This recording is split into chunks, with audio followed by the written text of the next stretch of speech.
Hello friends, today's topic is Helmholtz coil. In this arrangement, there are two coils. The radius of both coils is same, A,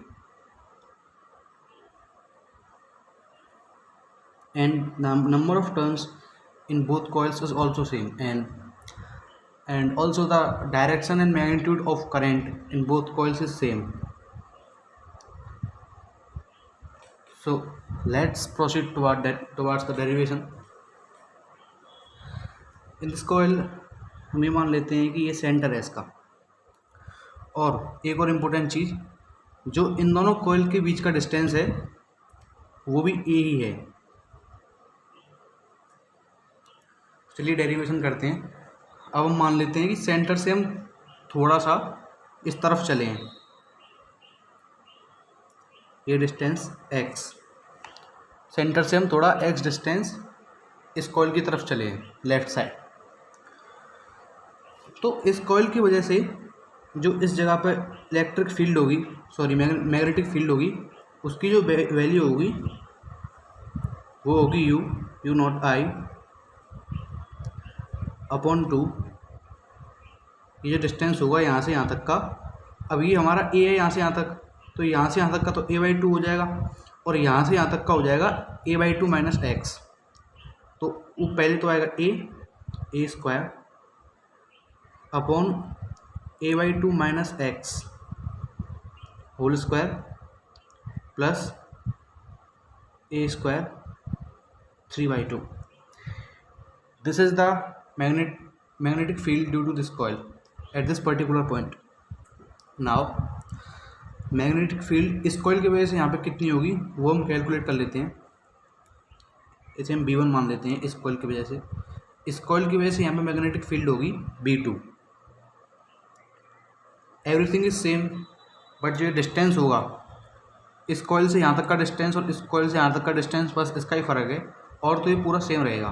तो ये क्या आएगा, a square upon 2 a/2 plus x, क्योंकि इस बार इसमें x जुड़ जाएगा, square plus a square 3/2। जो इसकी वजह से यहाँ पे मैग्नेटिक फील्ड होगी वो ये होगी। चलिए इन दोनों को अब हमें पता है।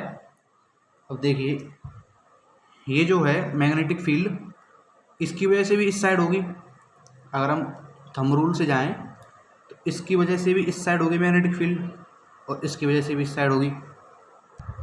तो दोनों मैग्नेटिक फील्ड एक ही साइड हैं दोनों कॉइल की वजह से, तो हम इन दोनों को ऐड कर सकते हैं। तो जब बी नेट होगा हमारा, बी नेट क्या आएगा, इन दोनों का सम, तो you I A square. Number of terms जो एन होता है वो मैंने एन इसलिए नहीं लिया है क्योंकि यहाँ पे मैंने नंबर ऑफ टर्म्स को सिंगल एक मान लिया है, तो मैं एक लिखने की जरूरत है नहीं। एन भी मान सकते तो एन भी आ जाएगा यहाँ पे अपॉन 2। ब्रैकेट में जब इन दोनों को ऐड करेंगे, बी नेट निकालेंगे, तो ये कुछ इस तरह आएगा,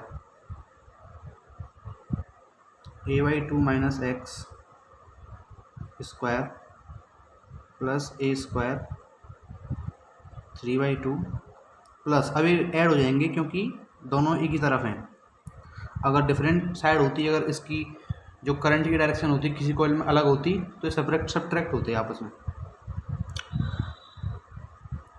a/2 plus x square plus a square 3/2।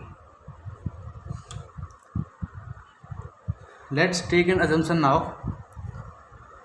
हम x को जो है बहुत छोटा मान लेते हैं। x जो a है इसके कंपैरिजन में हम x को छोटा मान लेते हैं अपनी कैलकुलेशन के ईज के लिए। If x is very much less than a, तो चलो आगे प्रोसीड करते हैं। तो बी नेट हो जाएगा, वो होगा a स्क्वायर अपॉन 2। अंदर में इसको a माइनस बी के होल स्क्वायर और a प्लस बी के होल स्क्वायर से ओपन कर लेता हूँ। a square by 4 plus x square minus ax plus a square 3/2 plus 1/a² upon 4 plus x² plus ax plus a² 3/2। अब मैंने x को a से छोटा माना है, तो x² को मैं a के कंपेरिजन में कैंसिल कर सकता हूँ यहाँ पे इस टर्म को, x² को, तो इसे हम नेगलेक्ट कर सकते हैं x² को, क्योंकि मैंने अज्यूम किया है कि ये x a से छोटा है। तो आगे क्या हो जाएगा अभी, और अब आगे होगा b net a² upon 2 1/a² upon 4 plus a² minus ax 3/2 plus 1/a² plus 4a² plus ax 3/2।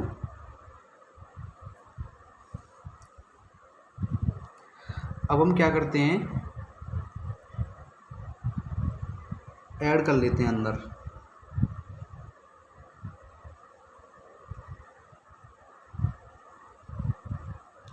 है भाई 4a² हो जाएगा ये ax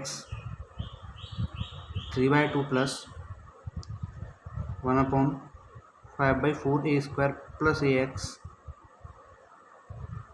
3/2। अब 5/4a² को मैं कॉमन ले लेता हूँ इस टर्म में से, तो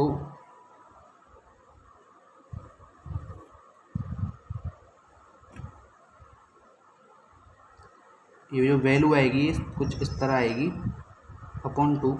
जब मैं 5/4a² को कॉमन लूँगा तो इसकी होल पावर 3/2 भी साथ में आएगी, यानी कि a² की पावर 3/2। अंदर ब्रैकेट में क्या बचेगा अब 1 माइनस a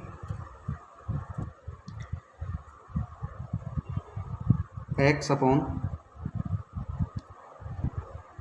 5/4a की पावर 3/2 प्लस 1/1 प्लस x की पावर 3/2। आगे फर्दर इसको सिंप्लीफाई करके लिखते हैं, तो बी नेट को कैसे लिख सकते हैं, upon 2 bracket 1/1 minus 4x upon 5a 3/2 plus 1/1 plus 4x upon 5a 3/2। अब हम इसको नीचे जो टर्म है इसको ऊपर ले जाते हैं, तो ये फिर कुछ इस तरह दिखेगा। जब मैं इस टर्म को ऊपर ले जाऊंगा तो 1 minus 4x upon 5a minus 3/2, इसकी पावर माइनस में हो जाएगी, 1 plus 4x upon 5a minus 3/2, तो ये टर्म आ जाएगी। अब हमें पता है कि जो x से छोटा है बहुत, तो हमें पता है कि एक्सपेंशन से हम क्या कर सकते हैं कि जो पावर है इसको यहाँ मल्टीप्लाई में लिख सकते हैं, इन दोनों पावर को हम अंदर भेज सकते हैं, क्योंकि ये x की टर्म जो छोटी है बहुत इनके कंपैरिजन में। तो बी नेट क्या हो जाएगा, u0 अपॉन 2 1 माइनस प्लस हो जाएगा क्योंकि माइनस में 3/2 4x upon 5a plus 1 minus 3/2 4x upon 5a, ये आ जाएगा। अब बी नेट क्या हो जाएगा, ये तो टर्म आपस में कैंसिल हो जाएंगी, u0 अपॉन 2 यहाँ ब्रैकेट में 2, और ये टर्म जो थी हम भूल गए इसको लिखना, ये भी साथ में चल रही है, तो इसे भी यहाँ लिख लेते हैं 3/2, ये कैंसिल हो जाएगा। और पूरा जो हमारा है μ0 IA स्क्वायर 5 3/2 अपॉन में 2⁻³ और A³ कुछ इस तरह आएगा। अब ये कट जाएगा, ए बच जाएगा यहाँ पे B नेट U0 I, अब ऊपर चला जाएगा 8 और नीचे रह जाएगा 5√5 अपॉन A। तो ये आ गई B नेट की वैल्यू। अगर हम इस पर थोड़ा फोकस करें तो पता चलता है हमें कि ये जो वैल्यू है ये x पे डिपेंड नहीं करती, क्योंकि x की टर्म ही नहीं है। इसका मतलब ये जो कॉइल हैं इनके बीच में ये जो ए डिस्टेंस है, इसमें हम अगर कहीं पे भी देखें तो जो हमारी वैल्यू आएगी वो मैग्नेटिक फील्ड की वो सेम आएगी हर जगह पे आंसर है, जो कि कांस्टेंट रहती है, x पे डिपेंड नहीं करती। अब ये जो हमारा आंसर आया है, जो B नेट की वैल्यू आएगी हमारी 8/5√5 UI/A। अब हमें अभी हमारे आंसर इनकम्प्लीट है, पूरी तरह से कंप्लीट है नहीं, क्योंकि हमने जो वैल्यू निकाली है ये हमने अज्यूम करके निकाला है कि जो कॉइल में टर्न्स हैं, नंबर ऑफ टर्न्स हैं वो 1 है, यानी n को हमने यहाँ पे कैपिटल N को 1 लेके रखा था। अब लेकिन क्वेश्चन में ये भी दिया हो सकता है कि वो नंबर ऑफ टर्न्स 2 या फिर 3 है, तो हम ऐसे में क्या करेंगे, जितने भी नंबर ऑफ टर्न्स होते हैं उनको यहाँ पे मल्टीप्लाई कर देंगे n। ये इसका कंप्लीट आंसर है। अगर नंबर ऑफ टर्न्स 1 हो तो n की जगह 1 आएगा, 2 हो तो 2 आएगा, 3 हो तो 3 आएगा, मतलब ऐसे मतलब जितने भी टर्न होंगे उससे मल्टीप्लाई कर देंगे। तो ये अभी कंप्लीट आंसर है। इसको हम ग्राफिकली भी देख सकते हैं। ग्राफिकली ये क्या होता है, मान लीजिए 2 कॉइल हैं, तो इस कॉइल की वजह से जो फील्ड होगी, अब पता है सबको कि मैक्सिमम तो सेंटर पे ही होती है, तो ये फील्ड कुछ इस तरह से आती है, ये हमें पता है, इस तरह से होती है। इस वाली कॉइल मान लीजिए 2 कॉइल हैं और इनकी वजह से फील्ड होगी वो कुछ इस तरह से होगी। अब असल में फील्ड ऐसी नहीं है, ये तो मैं वो ग्राफ से शो कर रहा हूँ, फील्ड तो अलग तरह की होती है।